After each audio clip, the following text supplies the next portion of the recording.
20세기 최고의 건축가를 말하라고 한다면 빠지지 않는 인물이 스페인 출신의 가우디입니다. 가우디의 건축 작품 중에 7개가 유네스코 세계문화유산에 등재되어 있습니다. 그의 작품 중 하나, 우리나라 사람들에게도 많이 알려진 작품이 있는데 바로 성가족 성당입니다. 사그라다 파밀리아 성가족 성당입니다. 스페인 여행 때 한국 사람 대부분이 꼭 들르는 관광 명소이기도 합니다. 1882년에 착공한 이후에 아직까지 공사 중인 걸로 유명합니다. 2026년 완공 예정이라고 합니다. 21세기, 아까는 20세기였습니다. 21세기 세계 최고 건축가를 말하라고 할 때 거명될 수 있는 인물 중 하나가 이라크 출신의 여건축가 자하 하디드라는 사람입니다. 2004년 건축계의 노벨상이라고 할 수 있는 프리츠크상을 수상했는데 여성 수상자로는 처음입니다. 자하 하디드는 우리나라와도 밀접한 관련이 있습니다. 한국인 상당수는 이미 여러 번 자하 하디드의 작품을 보고 만지고 밟았습니다. 을지로에 있는 옛날 동대문 운동장 자리에 있는 동대문 디자인 플라자가 자하 하디드의 작품입니다. 2014년에 완공했습니다. 그 건물을 볼 때마다 저는 정말 멋진 건물이다라는 생각을 합니다. 우주 같기도 하고 우주선 같기도 하고 큰 고래 같기도 합니다. 외관은 굉장히 공상과학적이지만 실내에 들어가면 편안함과 편리함과 그리고 오묘함도 있습니다. 지금 제가 20세기, 21세기를 대표하는 건축의 두 거장을 소개했습니다. 이들이 건축의 거장이라고 불릴 수 있는 핵심 요소는 무엇에 있습니까? 좋은 땅에 건축해서입니까? 아니면 튼튼하게 지어서입니까? 아니면 도색을 잘해서입니까? 그것도 틀린 말은 아니겠지만 가장 중요한 것은 설계입니다. 뛰어난 설계가 곧 뛰어난 건축물을 만듭니다. 뛰어난 설계자가 곧 뛰어난 건축가입니다. 가우디, 자하 하디드의 위대함은 이들의 설계가 위대했기 때문입니다. 설계의 위대함은 곧 설계한 건축가의 위대함이 됩니다. 아파트 몇 개 동으로 이룬 단지 하나를 설계하려면 얼마만큼의 설계도가 필요할까요? 요즘은 설계도면이 어떤 형태로 현장에 보관되어서 그렇게 읽혀지는지는 모르겠습니다만 제가 현장에 근무할 당시 현장 사무실에 큰 캐비넷이 하나 있었는데 그 캐비넷 전체에 두꺼운 설계도면 책들이, 큰 책들이 동별로, 공종별로 채곡채곡 쌓여져 있었습니다. 설계도에는 어떤 내용이 포함되어 있을까요? 설계도만 있으면 건물을 지을 수 있습니다. 설계도대로 기술자와 인부들이 시공을 하면 됩니다. 위에서 본 설계도, 정면에서 본 설계도, 옆에서, 뒤에서, 그리고 건물을 잘라서 본 설계도들이 있습니다. 설계도에는 땅을 어떤 모양으로, 어떤 면적으로, 어떤 깊이로 파야 하는지 나옵니다. 골조는 어떻게 세워져야 하며, 어떤 철근을 어느 부위에 사용해야 하며, 어떤 콘크리트로 어떤 강도의 것을 사용해야 하는지 다 나옵니다.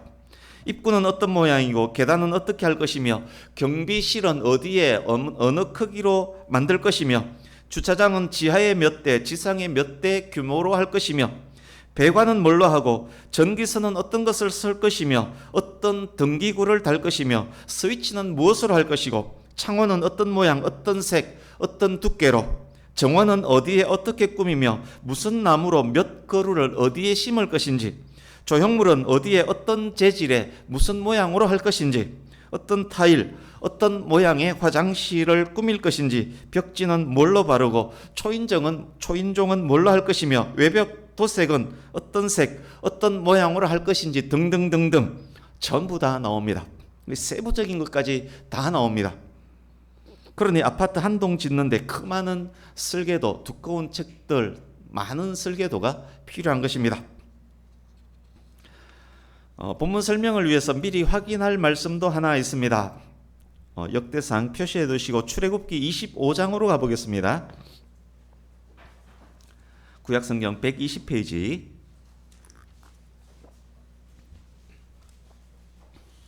출애굽기 25장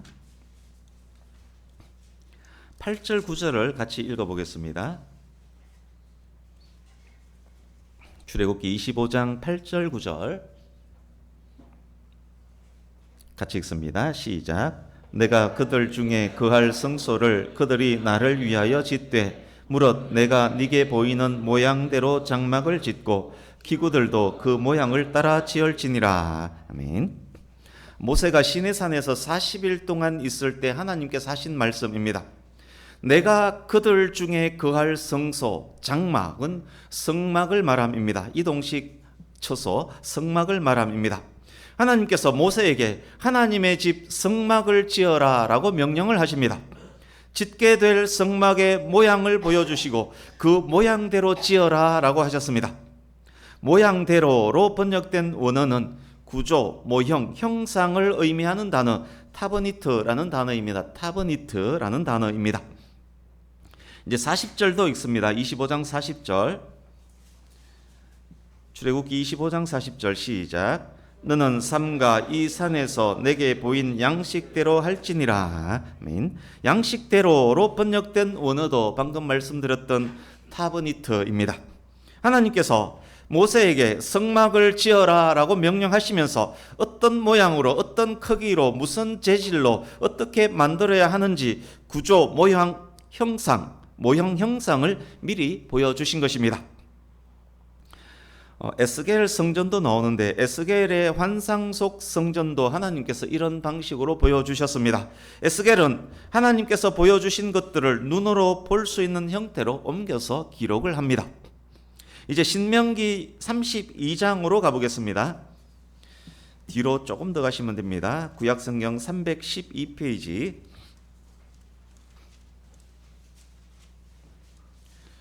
신명기 32장 6절에서 8절을 같이 읽겠습니다.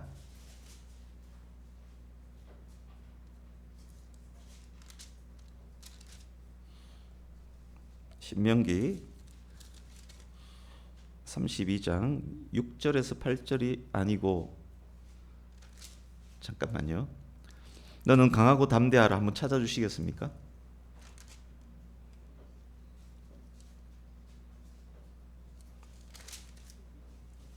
제가 읽어드리겠습니다. 신명기 32장 6절에서 8절이라고 원고에 있는 기록. 예? 31장. 신명기 31장 6절에서 8절.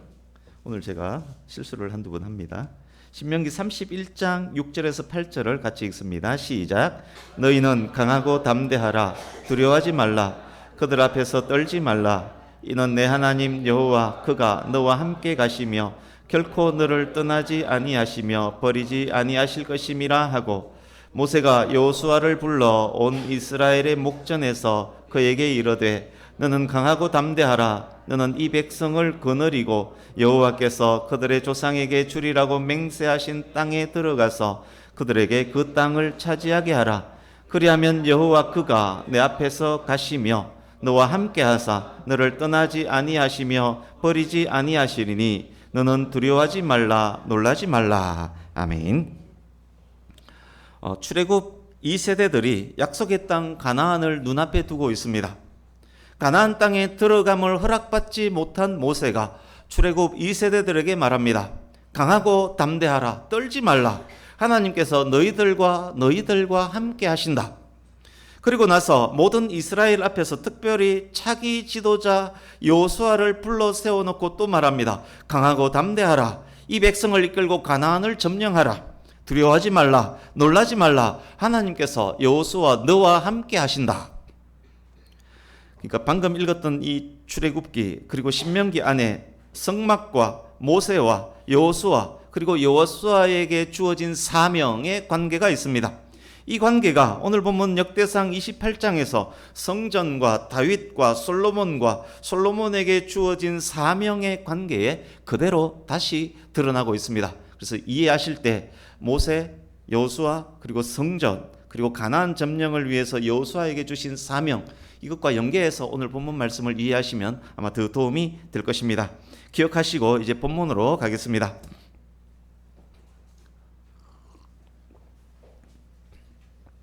역대상 28장 11절에서 19절을 먼저 보십시오. 문제 하나 내겠습니다.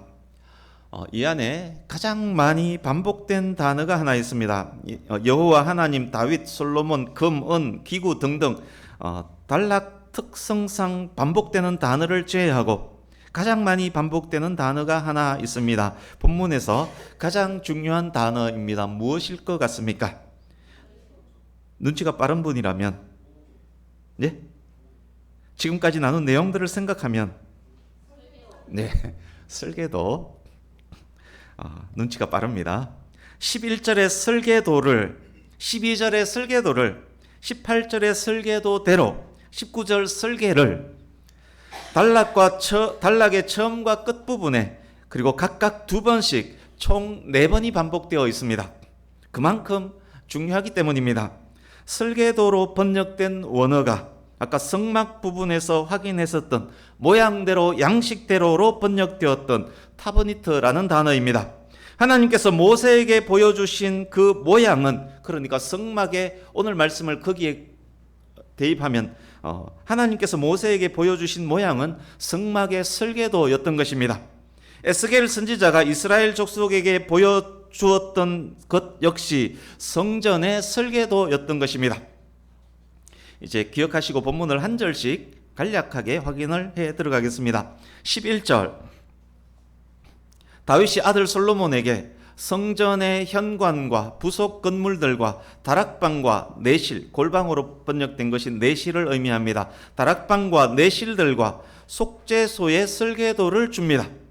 모세는 자기가 본 설계도를 말로서만 전달했지만 다윗은 그려진 설계도면을 전달합니다.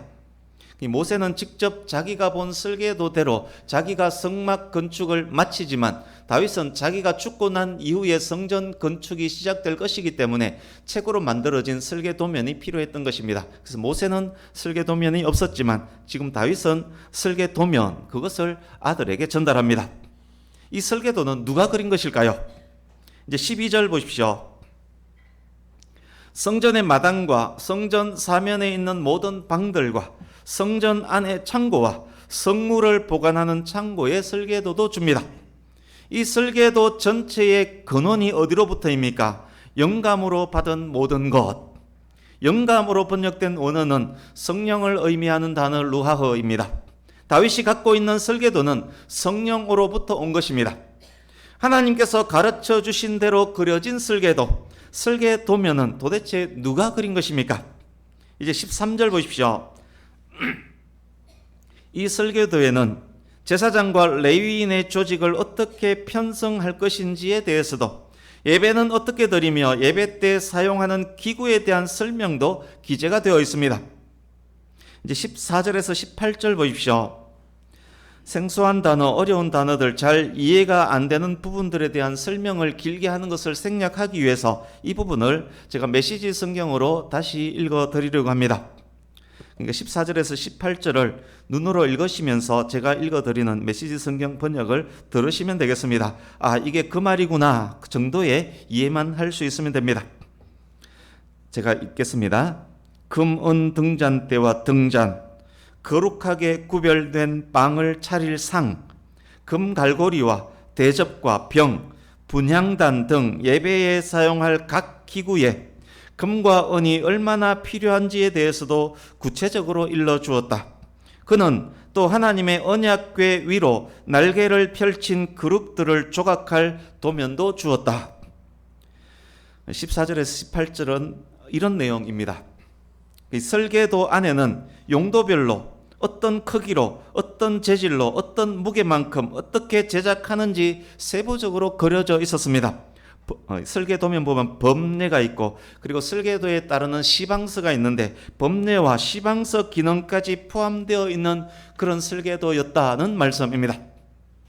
솔로몬이 7년 동안 성전 건축을 했음을 안다면 다윗이 전달한 이 설계도면은 우리가 이 부분을 읽으면서 상상하는 설계도의 양보다 훨씬 많은 분량이었음을 알 수 있습니다. 어쩌면 한 방 가득 채워놓고 이 설계도 어느 부분이다, 다른 방에는 이 설계도 어느 부분이다, 이렇게 전달했을 수도 있습니다. 그 엄청난 설계도를 도대체 누가 그렸다는 말입니까? 한편 이런 생각을 할 수 있습니다. 나중에 솔로몬이 짓게 된 성전 사이즈를 보면 길이, 너비, 높이가 27m 곱하기 9m 곱하기 13.5m 정도입니다. 평면도로 보면 건축 면적이 약 75평 정도, 그 정도밖에 되지 않습니다. 재정과 조직이 빵빵한 솔로몬 왕국이 이 성전을 짓는데 7년이나 걸렸습니다. 그래서 이렇게 생각할 수 있습니다. 아니, 그 정도 건물 짓는데 무슨 7년이나 걸렸단 말인가? 솔로몬이 재정이 부족한 것도 아니고 기술자가 없었던 것도 아닌데 어떻게 그것을 7년 동안 걸렸단 말인가? 이렇게 생각할 수 있습니다만 완전한 오해입니다. 솔로몬 성전의 바탕 위에 다시 지어진 성전이 헤롯 성전인데 그 헤롯 성전의 그 잔재가 아직까지 남아 있습니다. 통곡의 벽, 이 외벽을 다 계산해 보면 이방인의 뜰까지 포함된 외벽으로 둘러싸고 있는 헤롯 성전 전체 면적이 48,000평에 이릅니다. 그러니까 성전이 산에 지어졌는데 그 산에 48,000명에 이르는 평평한 땅, 그 위에 성전이 지어졌습니다. 48,000명 평평한 땅을 만드는 공사가 얼마나 대공사였겠습니까? 그래서 산에서 돌을 떠오고 나무를 나르고 그 많은 고생을 한 것입니다. 엄청난, 당시 환경으로는 기중기, 중장비 하나 없는 당시 환경으로는 성전 공사는 어마어마한 대공사였습니다. 이제 19절입니다. 19절 우리 같이 읽습니다. 시작. 다윗이 이르되 여호와의 손이 내게 임하여 이 모든 일의 설계를 그려 나에게 알려주셨느니라. 아멘. 다윗이 지금 이렇게 말합니다. 여호와의 손이 내게 임하여 이 모든 설계를 그렸다. 이게 무슨 말입니까? 여호와의 손이 다윗에게 임했고 여호와의 손으로 말미암아 다윗이 이 모든 설계도를 그렸다 하는 말입니다. 12절 보시면 다윗이 영감으로 받은 모든 것의 설계도와 연결해서 이해할 수 있는 부분입니다. 건축에 있어서 가장 중요한 설계도가 이렇게 완성되었습니다. 대지는 이미 확보되어 있습니다. 이제 필요한 것은 건축 자재들, 공사비, 기술자, 인부, 행정적 지원 등등이 필요합니다. 그 이후에 중요한 것은 이 모든 것들을 아우르며 있을 수 있는 난관들을 극복하며 성전 건축을 끝까지 완수해낼 지도력과 추진력일 것입니다. 이제 20절입니다. 또 그의 아들 솔로몬에게 이르되, 다윗이 성전 건축과 관련해서 20절에서 21절과 비슷한 이야기를 한 적이 있습니다. 역대상 22장에 보면 비슷한 이야기를 그때 했었습니다. 그러나 그때는 아버지가 아들에게 개인적으로 했던 말입니다. 그러나 오늘 본문은 그렇지 않습니다. 이스라엘 각 분야 지도자들 앞에서, 다른 왕자들 앞에서, 전군 주요 지휘관들 앞에서 공식 석상에서 마이크를 들고 공개적으로 아들에게 하는 이야기입니다. 모세와 여호수아를 생각하시면 더 잘 이해가 될 것입니다. 가나안 땅에 들어감을 허락받지 못했던 모세가 차기 지도자 여호수아에게 말했던 것과 비슷한 내용을, 지도자 여호수아를 모든 군중 앞에 세워놓고 모세가 여호수아에게 말했던 그 내용들을 성전 건축을 허락받지 못한 다윗이 차기 지도자 아들 솔로몬에게 모든 지도자들 앞에서 하고 있는 내용, 오늘 본문입니다. 이렇게 말합니다. 너는 강하고 담대하게 이 일을 행하라. 두려워하지 말며 놀라지 말라. 29장 1절을 잠깐 보시겠습니까? 다윗 왕이 온 회중에게 말했습니다. 내 아들 솔로몬은 아직 어리고 미숙하다. 그러나 이루어야 할 공사는 크다. 자신이 죽고 난 후 아직 어리고 미숙한 솔로몬이 성전 건축이라는 큰 일을 감당해야 합니다. 끝까지 사명 완수하려면 추진력과 지도력이 무엇보다 필요합니다. 그 모든 것을 아는 다윗이 사랑의 마음 가득 담아 온 백성들 앞에서 공개적으로 강하고 담대하라, 두려워 말며 놀라지 말라 라면서 격려하면서 아들에게 용기를 북돋아 주고 있습니다. 이어지는 말씀 계속 보십시오. 네가 여호와의 성전 공사의 모든 일을 마치기까지 여호와 하나님, 나의 하나님이 너와 함께 계시사 너에게서 떠나지 아니하시고 너를 버리지 아니하시리라. 다윗이 강하고 담대하라 라고 격려했지만 근거 없이 그냥 말로만 했던 격려가 아닙니다. 비록 어리고 미숙하지만 두려움 없이 충분히 강하고 담대히 감당할 수 있습니다.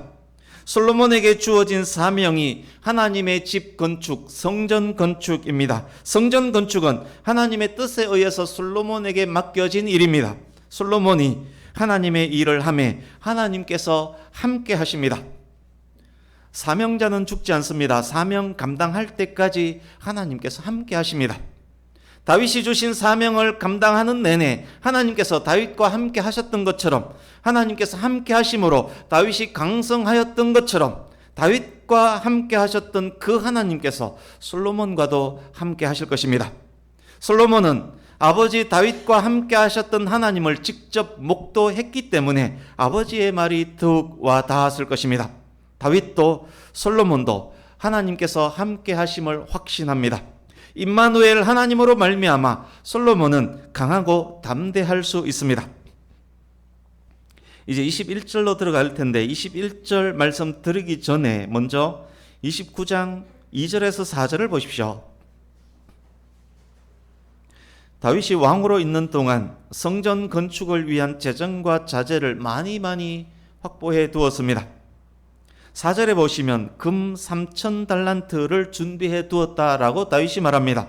3,000달란트는 102톤입니다. 1달란트가 약 34kg이기 때문에 3,000달란트는 102톤입니다. 오늘날 가치로 제가 환산해 보니까 11조 원 상당입니다. 29장 6절에서 9절을 보십시오. 백성들이 즐겁게 자원하여 성전 건축을 위한 헌금을 하나님께 드립니다. 28장 현재, 그래서 오늘 본문 현재 건축을 위한 자금, 건축을 위한 자재들이 이미 충분히 확보되어 있고 그리고 추가로 더 확보될 것입니다. 이제 21절 보십시오. 그것이 전부가 아닙니다. 다윗이 성전 건축을 위해서 종교적으로 도움을 줄 제사장과 레위인들을 준비시켜 놓았습니다. 23장에서 27장의 내용 중에 그런 내용들이 있었습니다. 이들이 기도로 그리고 백성들을 말씀으로 이끌면서 성전 건축을 도와줄 것입니다. 성막 건축 때 최고의 기술자 브살렐과 오홀리압이 있었던 것처럼 성전 건축을 위한 최고의 기술자들도 준비되어 있습니다. 그들은 기쁜 마음으로 솔로몬의 명령에 응할 것입니다. 뿐만 아닙니다. 모든 군대 지휘관과 백성이 솔로몬의 명령에 순종할 것입니다. 다윗이 공식적인 자리에 솔로몬을 불러 세워서 이 이야기를 할 때 이미 그 자리에는 이스라엘 각 분야의 지도자들, 즉 모든 백성들이 함께 있습니다. 솔로몬을 세워두고 공개적으로 하는 다윗의 이 말에 그들 모두 큰 박수로 순종을 응답했을 것입니다. 그러니까 성전 건축은 이스라엘 온 민족이 하나님께 대한 긍정적이고 적극적인 반응이라고 할 수 있습니다. 20절 앞부분 다시 보십시오. 너는 강하고 담대하게 이 일을 행하라. 여호수아가 강하고 담대히 가나안을 향해 나아갔던 것처럼 솔로몬이 강하고 담대하게 이제 이 일을 행하면 됩니다. 하나님 여호와의 발판을 봉안할 성전은 이렇게 준비되었고 이 준비 위에 솔로몬의 강하고 담대한 지도력이 얹혀졌고 이스라엘 온 백성들의 능동적 참여, 이스라엘 온 백성들이 능동적으로 참여함으로 지지해 주고 있습니다. 7년 성전 건축 역사, 7년을 거쳐서 성전은 완공이 됩니다. 오늘 본문은 여기까지입니다. 이제 몇 가지 정리하면서 마무리해 가겠습니다. 본문에서 가장 중요한 것 있습니다. 무엇이냐? 성전은 하나님께서 설계하신 것이라는 것입니다. 성전은 하나님께서 제시하신 방법대로만 건축될 수 있다는 것입니다.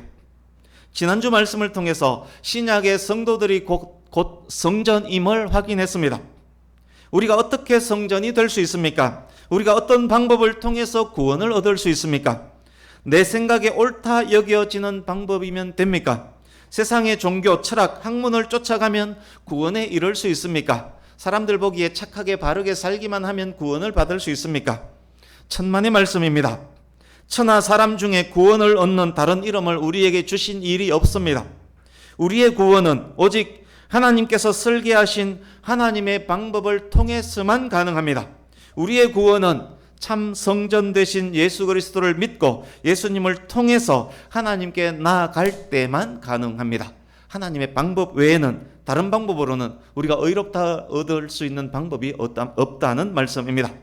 다른 길, 다른 방법은 없습니다. 두 번째, 본문을 통해서 다윗의 면면을 더욱 자세히 볼 수 있었습니다. 다윗은 치밀하고 철저하고 확실하고 최선을 다하는 사람입니다.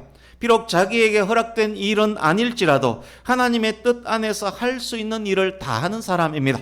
온 이스라엘 백성들을 하나님의 영광을 위한 사명 앞으로 이끄는 열정과 능력이 있었던 사람입니다. 다음 세대를 향한 거룩한 기대와 소망도 있는 사람입니다. 다윗의 많은 위대함들 중에서 오늘 본문을 통해서 특히 주목하게 하는 것이 있습니다. 건축가 가우디, 자하 하디드의 위대함은 그의 설계 때문임을 확인했습니다. 지금으로부터 3000여 년 전 건축된 성전은 작품으로도 어마무시한 건축물입니다. 성전 완공 이후에 솔로몬을 방문한 스바 여왕이 성전에 올라가는 계단만을 보고도 넋이 나갔다라고 기록을 합니다. 3000년 전에 가우디, 자하 하디드가 있었더라도 감탄 연발하면서 넋이 나갔을 것입니다. 그만큼 작품으로도 엄청난 건축물이었습니다. 위대한 건축물은 위대한 설계에서 나옵니다. 그런데 성전 설계도를 직접 손으로 그린 사람이 누구입니까? 다윗입니다. 하나님께서 다윗의 손을 잡아주셨고 성령의 가르치심으로 그렸지만 어쨌든 다윗이 그린 설계도입니다. 그토록 건축하고픈 성전 건축을 할 수 없게 되었습니다. 대신 관련된 무언가를 하고 싶었습니다. 하나님께서 영감을 주시고 손을 잡아주셔서 성전 설계도를 그렸습니다. 노왕 다윗 앞에 아들 솔로몬을 비롯한 나라의 모든 지도자들이 지금 모여 있습니다. 건축할 수 없는 자신의 마음을 보상받고 싶지 않았겠습니까? 인간이라면 그렇지 않겠습니까? 내가 직접 건축을 주도할 수는 없지만, 그렇지만 나는 이렇게 설계도를 그렸다, 그렇게 말할 수 있지 않았겠습니까? 하나님께서 손을 잡고 그리게 하신 것을 본 사람 아무도 없습니다. 그러기에 내가 그렸다라고 말할 수 있었습니다. 그러나 다윗이 말합니다. 하나님께서 내게 영감을 주셨다. 하나님의 손이 나의 손을 잡고 그리셨다. 모든 것 하나님께서 하셨다. 다윗의 위대함이 무엇입니까? 하나님 앞에서의 겸손함입니다. 사람들 앞에서의 겸손함입니다. 모든 영광을 오직 하나님께 돌리는 하나님의 사람입니다. 그런데 오늘날 교회 지도자들, 정치 지도자들은 어떻습니까? 우리는 어떻습니까? 저와 여러분은 어떻습니까? 조금만 좋은 것이 자기에게 있으면 모든 영광을 자신에게 돌립니다. 조금만 자랑할 것 있으면 교만해집니다. 남들이 알아주길 바랍니다. 알아주지 않으면 화내고 삐지기도 합니다. 사랑하는 성도님 여러분, 다윗처럼 하나님 앞에서, 사람들 앞에서 겸손한 우리가 되기를 간절히 바랍니다. 모든 영광을 하나님께 올려드리는 저와 여러분 될 수 있기를 바랍니다. 세 번째, 오늘 말씀의 제목을 보십시오. 나의 하나님이 너와 함께 계셔. 다윗은 하나님께서 자신과 함께 하셨음에 대한 확신이 있습니다. 그 확신을 아들 솔로몬에게도 지금 전달하고 있습니다.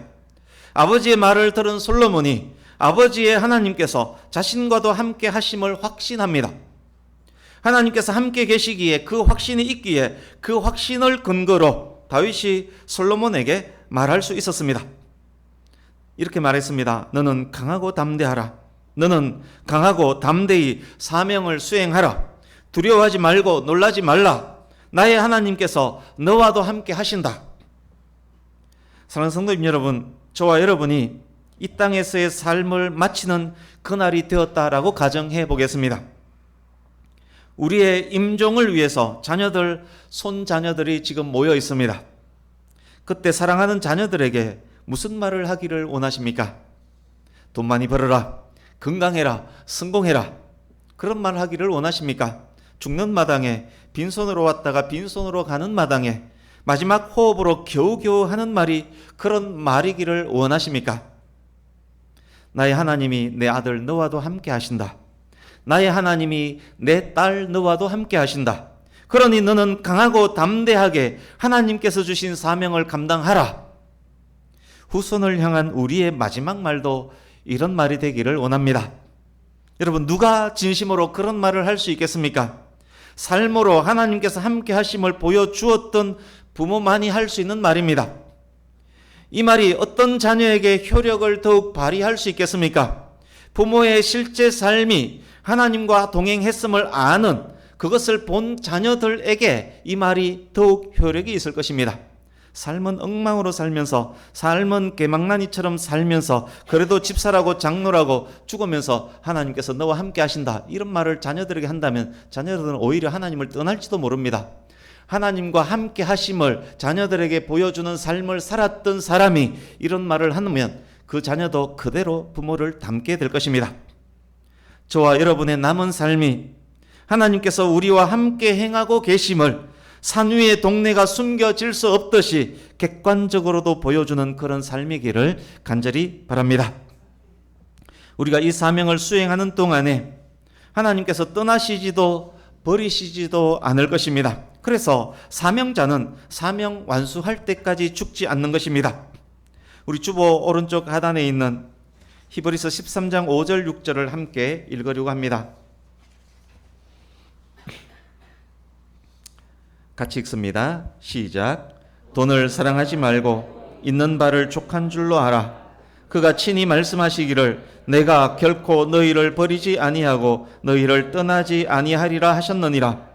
그러므로 우리가 담대히 말하되 주는 나를 돕는 이시니 내가 무서워하지 아니하겠노라. 사람이 내게 어찌하리요 하노라. 아멘.